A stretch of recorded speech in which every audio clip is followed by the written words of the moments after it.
Assalamualaikum warahmatullahi wabarakatuh. Halo semuanya, perkenalkan nama saya Aira Nur Altisya dari kelas 10-2. Nah, pada kesempatan kali ini saya akan menyampaikan materi tentang sumber sejarah. Pertama, ada pengertian sejarah. Yang kedua, arti penting sumber sejarah. Ketiga, jenis-jenis sumber sejarah berdasarkan bentuk dan sifatnya. Dan yang keempat, langkah-langkah penelitian. Nah, langsung saja kita ke materinya. Yang pertama, pengertian sejarah. Secara umum, pengertian sejarah adalah suatu ilmu pengetahuan yang mempelajari segala peristiwa atau kejadian yang telah terjadi pada masa lampau dalam kehidupan manusia. Yang kedua, arti penting sumber sejarah. Yang pertama, membuktikan kejadian masa lalu agar sejarah tidak hanya berupa cerita tanpa dasar. Yang kedua, menjadi dasar analisis dan penulisan sejarah sehingga hasil penelitian lebih akurat. Ketiga, menghindari pemalsuan sejarah dengan memverifikasi kebenaran informasi. Keempat, menjelaskan perkembangan kehidupan manusia dari masa ke masa. 5. Memberikan pemahaman objektif mengenai tokoh, peristiwa, dan perubahan sosial. 3. Jenis sumber sejarah berdasarkan bentuk dan sifatnya. Berdasarkan bentuknya, 1. Sumber tertulis. Sumber tertulis adalah sumber sejarah yang berbentuk tulisan. Sumber ini biasanya dibuat oleh individu atau lembaga pada masa tertentu untuk mencatat peristiwa. Contohnya naskah lama, arsip pemerintah, surat kabar. Sumber tertulis sangat penting karena memuat informasi detail dan dapat dicek kembali. Yang kedua, sumber lisan. Sumber lisan adalah informasi sejarah yang diperoleh melalui cerita, wawancara, atau kesaksian langsung dari pelaku atau saksi peristiwa. Contohnya, wawancara dengan saksi hidup, cerita tradisi lisan, kesaksian pelaku sejarah. Sumber lisan membantu menjelaskan hal-hal yang tidak tercatat dalam dokumen tertulis. Yang ketiga, sumber benda. Sumber ini berupa benda peninggalan sejarah yang dapat memberikan gambaran kehidupan masyarakat pada masa lampau.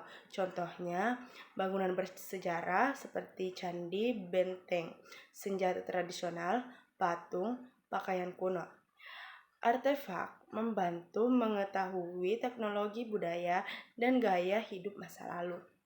Selanjutnya, berdasarkan sifatnya. Yang pertama, sumber primer. Sumber primer adalah sumber asli yang dibuat tepat pada masa kejadian terjadi. Sumber ini paling kuat karena tidak mengalami perubahan oleh pihak lain.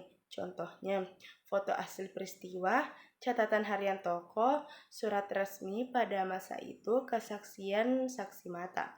Sumber primer bersifat langsung dan paling dipercaya. Kedua, sumber sekunder. Sumber ini dibuat setelah suatu peristiwa terjadi.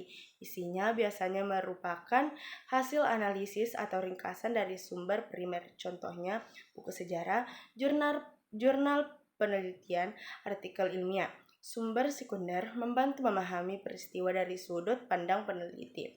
3. Sumber tersier. Sumber tersier adalah ringkasan atau daftar dari sumber primer dan sekunder.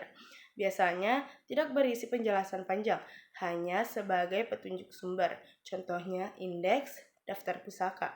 Sumber tersier berguna untuk mencari rujukan yang lebih lengkap.